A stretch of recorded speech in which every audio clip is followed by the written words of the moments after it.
오늘부터 저는 비전을 넓히십시오 이런 말씀을 증거하게 될 건데, 비전 그러면 많은 사람들이 고리타분하게 생각합니다. 고리타분하게. 또 그럴 수도 있습니다. 또 재미없어 보이기도 하고 번민하기도 합니다. 왜냐하면 그 비전이 이루어질지 안 이루어질지 모르니까. 우리 어렸을 때 꾸었던 꿈들이 이루어지는 사람도 있고 이루어지지 않은 사람도 있잖아요. 그러니까 이렇게들 생각을 하죠. 그런데 예수님께서는 우리에게 오직 믿기만 하면, 어떻게 하기만 하면요? 믿기만 하면 그 비전들은 이루어질 것이라고 말씀을 하십니다. 마가는 마가복음 11장에서 내가 너에게 진실로 이르노니 누구든지 이 산을 들어서 바다에 던지라 하며, 그 네가 말하는 것이 이루어질 줄을 믿고, 이루어질 줄을 어떻게 하고요? 믿고 마음에 의심하지 아니하면 그대로 된다라고 말합니다.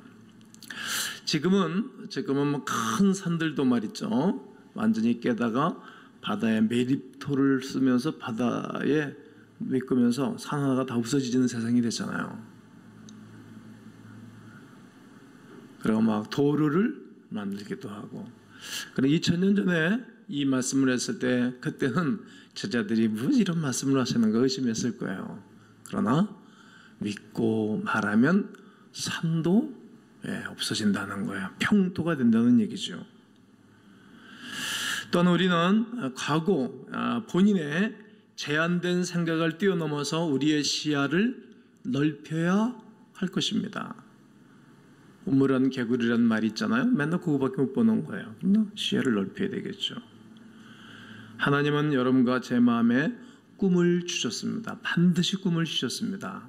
개개에게 말이죠. 그 꿈을 절대 포기하지 말아야 됩니다. 여러분 중에 특별한 기도 제목을 놓고 오랫동안 기도했던 분들이 계실 것입니다. 그런데 아무런 변화가 보이지 않는 것처럼 보이기도 합니다. 그런 분들은 혹시 저에게 불평하지는 않을까 모르겠어요. 목사님, 제가 무수히 기도했고 간구했는데 아무런 변화가 일어나지 않고 있어요.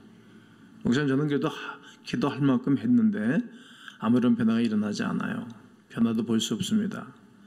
하나님께서는 제 기도에 대하여 아무런 관심이 없는 것이라 저는 생각을 합니다. 이렇게 생각하고 말하는 분들이 계실 것입니다. 그러나 아닙니다. 여기서 여러분과 나에게 이 상황에서 필요한 것이 있습니다. 믿음, faith, 믿음이 있어야 됩니다. 바울은 히브리인들에게 써보낸 편지 가운데 믿음은 바라는 것들의 실상이고 보지 않는 것들의 증거라고 말합니다.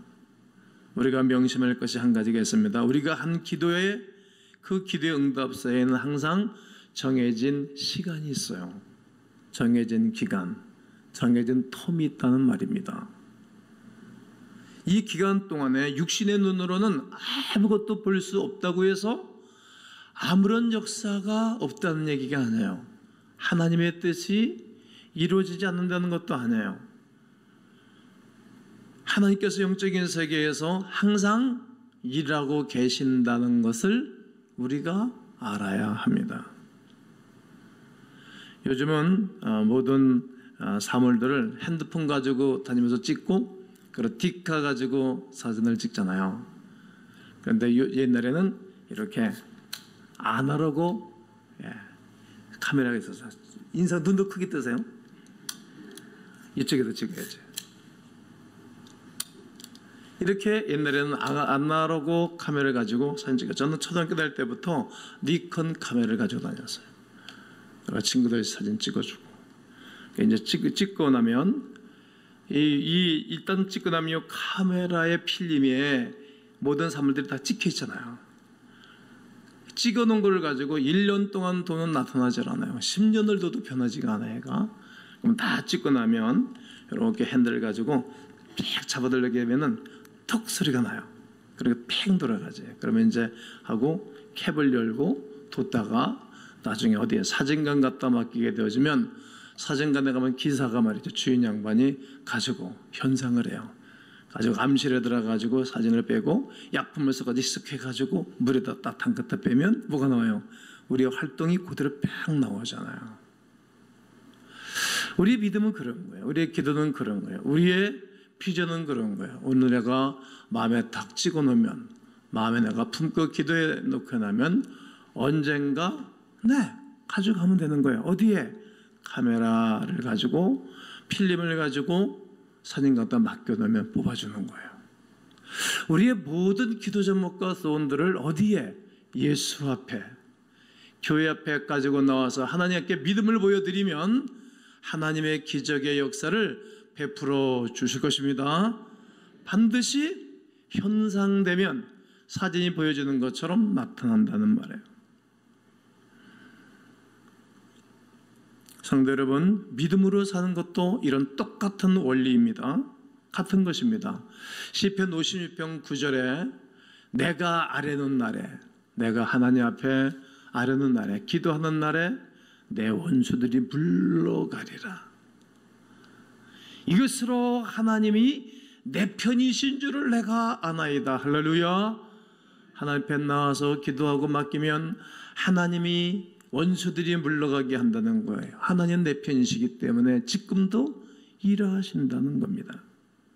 다른 말로 해서 우리가 기도하는 그 순간 영적인 세계에서 일이 벌어진다는 말입니다. 하나님께서 기적을 준비하고 계시는 것입니다. 믿음으로 기도하는 그 순간 예를 들어 필름에 사진이 각인되는 것과 같습니다. 이제 우리가 할 일이 무슨 일입니까? 그 필름을 현상하면 되는 것입니다. 요즘 제가 흥얼하면서 부르는 찬송이 있어요. 은혜 아니면 살아갈 수가 없네.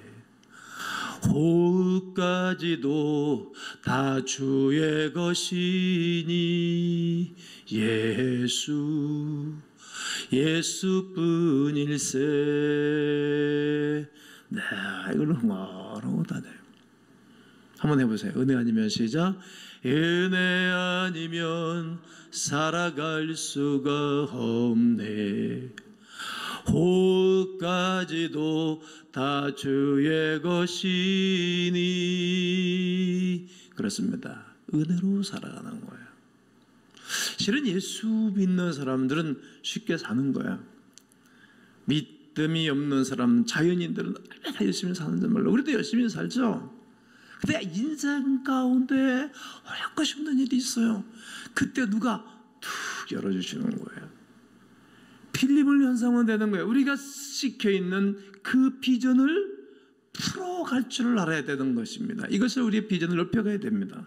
11에서 12장 2절에 믿음의 주요 또 온전케 하시는 예수를 바라보자. 예수. 사람들은 다른 것을 바라보기, 우리의 시각을 잠깐 세상으로 이끌러 가려고 그러죠. 그러나 성경은 그걸 말하잖아요. 하나님은 예수를 바라봐라. 그 앞에 있는 기쁨을 위하여 십자가를 참았고 부끄러움을 개차. 십자가 지는 것이 부끄러움이잖아요. 옷 싹 다 벗겨버렸어요. 예수님 옷을 하체까지. 못된 인간들이 부끄러운 거잖아요. 그러나 하나님 우편에 앉아 계시다는 거예요. 그때는 힘들고 수치스럽고 어려웠지만 지금은 영광스럽다는 거예요. 지금은 여러분과 나를 위해서 중보기도 하고 계실 뿐만 아니라 지금도 우리 하나님께 계속 직구하고 계신 것입니다. 예수님께서 바로 우리의 믿음을 현상하는 분이십니다. 그런데 그런 과정이 우리의 기대처럼 쉽지만은 않을 때가 많습니다. 여기서 우리가 늘 넘어지는 거예요. 많이 넘어지는 분들을 볼 수 있습니다. 많은 경우 기적을 경험하기 전 우리는 암실과도 같은 어두운 터널을 한 번쯤은 다 통과해야 되는데 이 어두운 터널을 통과하기를 꺼려하는 것입니다. 이 대가를 지불하기를 싫어하는 것입니다. 베드로전서 1장을 보십시오. 우리 개정 성경 개혁판에는 7절에서 뭐라고 말합니까? 믿음의 시련. 이게 믿음의 시련인 거예요. 믿음 생활에도 시련이 적당히 있어요. 그리고 6절에서 뭐라고 말합니까? 베드로가 그러므로 너희가 이제 여러 가지 시험을 만나거든. 시험은 여러 가지겠어. 한 가지만 시험 받는다면 참 좋겠지만 그러지 않아요. 여러 가지 시험으로 말미암아 잠깐 근심하게 되지 않을 수 없다. 근심이 있고 어리면서 잠깐 근심하는 거야. 그러나 그 일로 말미암아 오히려 크게 기뻐하는도다. 할렐루야. 잠깐 시험 받고 잠깐 어려울 수 있어요. 인생을 살면서 비전을 이뤄가고 자기의 뜻을 굽히지 않고 걸어가는 사람들에게는 늘 어려움이 있는 것입니다. 어려움이 없는 사람이 누가 있겠습니까? 그러나 그런 것들이 별로 중요하지 않고 오히려 그게 기뻐할 일이 생긴다는 말입니다. 우리가 잠깐의 시련이 있어도 불구하고 우리 앞에 놀라운 기쁨이 기다리고 있습니다. 시련은 우리의 믿음을 시험하는 것뿐입니다. 야, 김 목사야, 네가 믿음이 얼마큼 있니? 믿음이 크냐 적으냐? 문제보다 큰 나를 경외하니 경외하지 않니? 이것을 주님은 바라보고 지켜보고 계시다는 말입니다. 때로는 우리의 믿음이 강한지, 믿음이 순수한지, 믿음이 약한지, 믿음이 다른 것이 섞여 있는지 우리를 바라보는 것입니다. 금이 왜 비쌉니까? 다른 금속이 섞여져 있지 않기 때문에 비싼 거예요. 우리의 믿음이 왜 귀중합니까? 다른 것이 섞여 있지 않기 때문에 우리가 귀중하고 소중한 것입니다. 값어치가 있는 것입니다. 그렇습니다. 믿음으로 기도하셨습니까? 믿음으로 바라보고 계십니까? 그렇다면 시험의 과정을 거쳐야 합니다. 아니, 초등학교 지나고 중학교 가고 고등학교 가고 대학 가고 대학원도 가고 학교도 받고 그런 것 아니겠어요?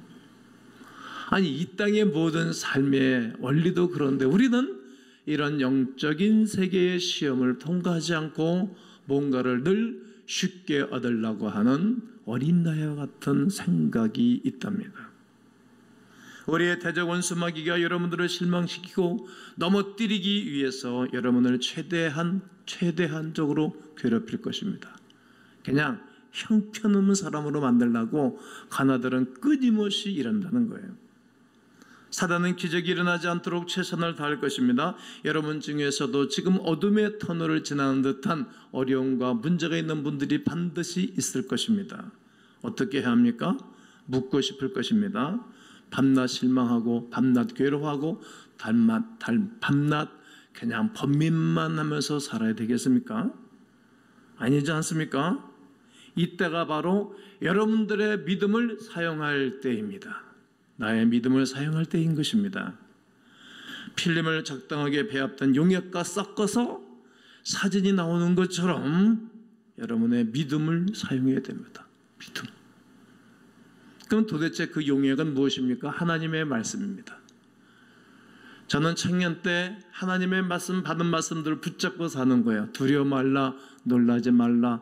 나는 너의 하나님이 됨이니라. 내가 너를 굳세게 하리라. 내가 너를 도와주리라. 참으로 나의 의로운 오른손으로 너를 붙들어 줄 것이다. 이사야서 41장 10절 말씀을 우리 주님이 저에게 주신 말씀인데 그 말씀 붙잡고 사는 거예요. 내가 너와 함께 한다는 거예요. 이것만큼 인간에게서 최고의 힘은 없어요. 지금도 우리 하나님이 예배 가운데 함께하고 계시지요? 믿는 거예요. 그리고 찬양과 기도입니다. 찬양은 하나님을 최고로 높여드리는 인간의 행위예요. 찬양 시간에는 우리 입술이 부족한 말을 못하잖아요. 찬양하는 시간만큼만은 우리의 입술이 다른 말을 못해요. 오늘 성가대원들이 찬양을 했는데 찬양하는 그 시간에 누구를 헐뜯는 얘기 할 수 있겠어요? 부정적인 얘기 할 수 있겠어요? 못하잖아요. 찬양하는 인간이 하나님 앞에 최고로 영광 돌릴 수 있는 행위예요. 그러니까 성가대에 서는 사람들, 찬양을 많이 하는 사람은 영성이 있어요. 그리고 감사해요. 감사는 인간이 최고의 행위이기도 해요. 감사하는 사람에게는 얼마나 그의 삶이 기름지고 아름다워지는지 몰라요. 계속 하나님을 찬양하고 감사하는 것입니다. 여러분, 모세가 홍해바다를 건너가는데 모세의 노래가 있잖아요. 출애굽기 14장에서 홍해가 가르고 건너거든요. 60만 대군이 200만 명이. 그리고 15장에 가서 모세의 노래가 있어요. 그의 누이 미리암의 노래가 있어요. 너무나 감격했지 않겠어요? 누나가 동생의 목사로 목했는데 얼마나 애절했겠어요. 원래 윗사람들이 아랫사람들을 사랑하잖아요. 미리암의 노래가 있어요. 다윗 왕이 평생토록 목회하고 난 다음, 사역하고 난 다음에 그가 다윗의 노래를 불렀어요. 다윗의 노래. 제가 새벽에 설교했잖아요. 사가랴의 노래. 한나, 자기 애를 낳지 못한 여자가 애를 낳고 난 다음에 하나님 앞에 그 애를 받고 난 다음에 한나가 부른 노래, 또 바울이 엄청난 어려움과 문제 가운데 실컷 맞고 옥중했을 때 불렀던 노래, 그들은 어떻게 인생의 비전을 이루고 비전을 넓히고 인생의 성공이 어떤 것인 줄을 알았어요. 사람들 찾아라, 사람들에게 요구하고 사람들에게 부탁하는 것이 아니라 하나님과 단판을 졌던 사람들이었습니다. 여러분, 나는 여러분들의 비전을 넓히십시오 가운데 여러분들에게 한 가지 말을 바꾸십시오. 여러분 주위에 있는 모든 분위기가 변합니다. 만일 여러분들이 계속적으로 부정적이고 계속적으로 불경건에 노출에 있게 되어지면 여러분들 변하지 않을 거예요. 정신 차려야 됩니다. 그런 상에서 사전이 현상된다면 어떤 일이 벌어지겠어요? 그런 모습이 찍혀서 현상된다면 그래서 깜짝 놀랄 일 아니겠어요? 인생은 자기가 심는 대로 거둔답니다. 기적으로 현상될 수 있다는 것을 깨달아야 됩니다. 안 좋은 것이 현상될 수 없잖아요. 요즘 제가 여행을 가거나 그러면 사람들이 역시 사진 찍습니다. 사진 열심히 찍고 난 다음에 말입니다. 차에서 이동하는 가운데 탁이 나가지고 보고 어느 거 다 지우고, 다 지우고. 이게 디지털 시대에 그 재미죠. 이게 아날로그는 못 지워요. 아날로그는 지울 수가 없어. 다 현상되고 난 다음에 이거 잘못해 찢어버리고 버리잖아요. 옛날에 저는 초등학교 때부터 카메라 니콘 가지고 다녔다 그러잖아요. 내가 친구들 찍어주고 그런 다음에 재미있는 것들은 현상을 하지 않죠. 찍어가지고. 사진도 안 좋은 사진은 찢어버리잖아요. 현상하지 않잖아요. 우리가 잘못된 걸 심어내면 잘못된 것이 현상되면 힘든 거예요. 피곤한 거예요. 그래서 인생이 어려워진답니다. 안 좋은 거 찍어놓으면 안 돼. 안 좋은 행동 안 하는 거예요.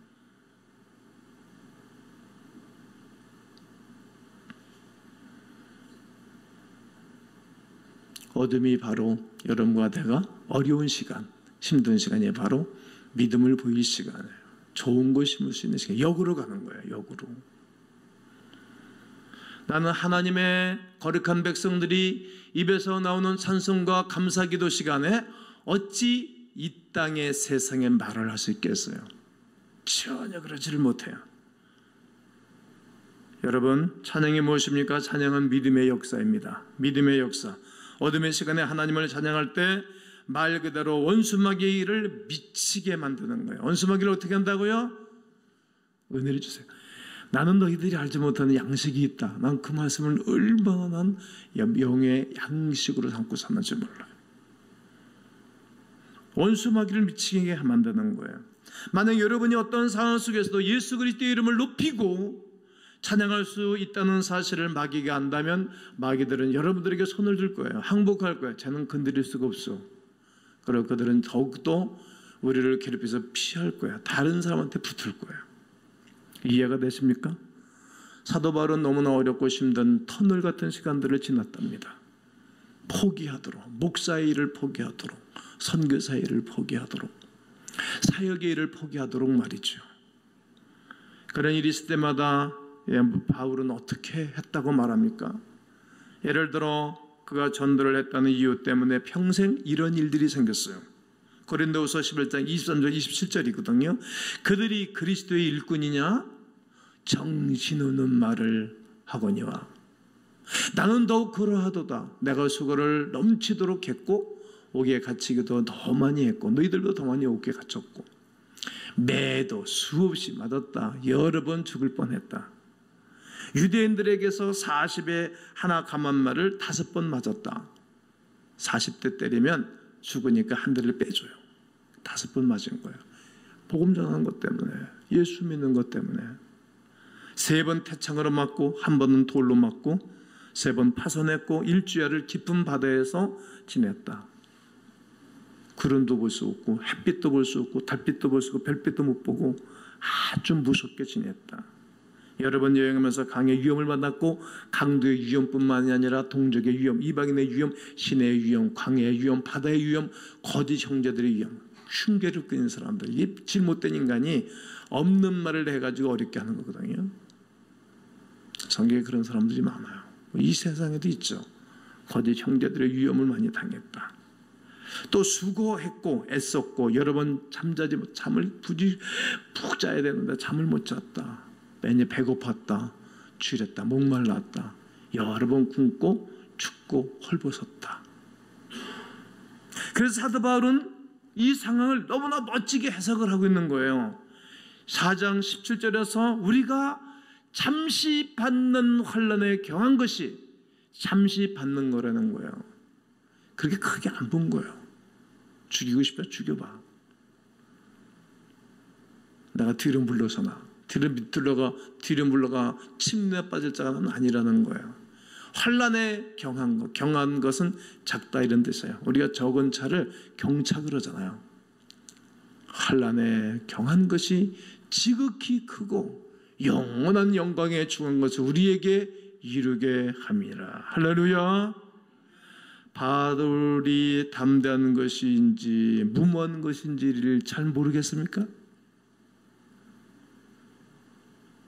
어떻게 이것을 환난에 경한 것이라고 말할 수 있습니까? 사단도 이 말을 듣고 녹시 나갈 것 아니겠습니까? 사도 바울로부터 환난에 경한 것이라는 말을 듣고 사단은 완전히 미치고 환장했을 것입니다. 그렇습니다. 사단은 사도 바울을 실망시키려 했고 좌절시키려 했다는 거예요. 오늘도 사단은 우리를 좌절시키고 실망시키기 위해서 아무것도 없게 만들려고 하는 것입니다. 고난을 주려고 했습니다. 최선을 다해 죽이려고 했습니다.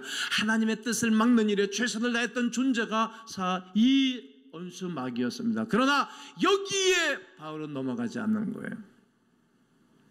그런데 사도 바울의 고백을 보십시오. 사단이 아무리 노력해도 우리가 하나님의 뜻과 목적을 성취하는 것을 막을 수 없다는 것을 증명한 것입니다. 우리가 어둠의 시간을 지날 때 우리가 어떤 태도를 취해야 할 것을 가르쳐주고 있는 것입니다. 우리 의지를 보이는 것입니다. 우리 주 예수 그리스도를 높이고 찬양하는 것을 막을 수 없는 것처럼 그리스도를 끊임없이 높여드리는 거예요. 그런데 우리는 너무 쉽게 포기합니다. 저는 기도응답이 바로 거기 왔다는 것을 알 수 있고 그런데도 많은 사람은 거기서 주저앉아 버리는 것입니다. 응답이 거기 나타날 때쯤 우리의 믿음이 약해지고 사단이 속삭이는 거짓말의 유혹을 받고 넘어가고 또 무너지는 것입니다. 우리의 믿음이 조그만 허점을 발견하기만 하면 우리를 무너뜨리기 위해서 총공세를 펼칩니다. 생각의 구치, 마음의 구치, 그리고 말의 구치를 굳게 붙잡아야 됩니다. 세자대학 할 때 골백번 한 얘기 아니겠습니까? 예수님도 비전을 선포하셨습니다. 마태복음 4장 19절에 나를 따라오너라 내가 너희를 사람 남는 어부가 되게 할 것이라고 말합니다. 그런데 그 이후부터 제자들이 얼마나 넘어지고 배신하고 뒤돌아서고 옛날로 돌아가고 했습니다. 제자들의 삶을 살펴보면. 그러나 마가복음 16장 20절을 다 함께 읽어볼 겁니다. 시작. 제자들이 나가 도로 전파할세 주께서 함께 역사하사 그 따르는 표적으로 말씀을 확실히 증언하시니라. 이제 제자들이 나가서 전도하기 시작한 거예요. 이야, 이게 놀라운 거예요. 해당처 주님이 불렀을 때 맨 처음에 비전을 선포해 준 말씀 그대로 이제 제자들은 전도하기를 시작했어요. 그 예수를 위해서 나중에 순교를 하죠. 따르는 표적으로 확실하게 증언하는 것입니까? 해보니까 되는 것입니다. 말씀대로 되는 것입니다. 또 다른 말씀을 보니 사람이 죽고 사는 것이 혀의 권세에 달렸나니 혀를 쓰기를 좋아하는 자는 혀의 열매를 먹을 것이라고 말합니다. 여러분, 말이 얼마나 중요한지 모릅니다. 성도 여러분, 저는 오늘 설교를 다 했어요. 다음 주에는 다시 말씀드리지만 이제 빛에 대해서 제가 설교를 하게 될 건데, 오늘의 비전을 여러분들이 마음에 품는 것이고 비전을 넓히는 것이고, 다음에 이제 나는 어떤 사람이 돼서 이 땅에 비추고 살 것인가, 그런 설교를 하게 될 겁니다. 여러분, 믿음의 환경을 만들기로 결심하셨습니까? 믿음의 환경을 만드셔야 돼요. 여러분, 집에 가서 아무런 믿음의 사람이 없으면 여러분의 믿음의 말을 하는 거예요. 오늘 성경 본문은 그래요. 여러 가지 시험을 만나거든 이렇게 말하고 있어요. 시험은 여러 가지예요. 여러분들 어떤 시험들이 있으세요? 미래에 대한 불확실성 때문에 힘들어하세요? 학생들, 청년들 말이죠. 자녀들 때문에 너무 힘드세요? 회사 직원들 때문에 너무 힘들고 어려우세요? 믿음 생활 때문에 어렵고 힘이 드세요? 제자들 때문에 힘드세요? 누군가 내 옆에 사람의 막말 때문에 여러분 힘들고 고통스러우세요? 그래서 그냥 다 집어 던지고 싶으세요? 가까이 있는 사람들이 여러분들을 힘들게 하고 계세요. 이것도 여러분 여러 가지 시험 중에 하나입니다. 삼각관계 속에서 고통스럽고 어렵고 힘드세요? 잠깐 근심하게 되지 아니할 수 없지만 그러나 비전을 갖고 믿음으로 선포하시면 크게 기뻐할 일들을 우리 주님이 주실 줄로 믿습니다. 이 은혜가 있기를 여러분들에게 주 예수의 이름으로 축원합니다.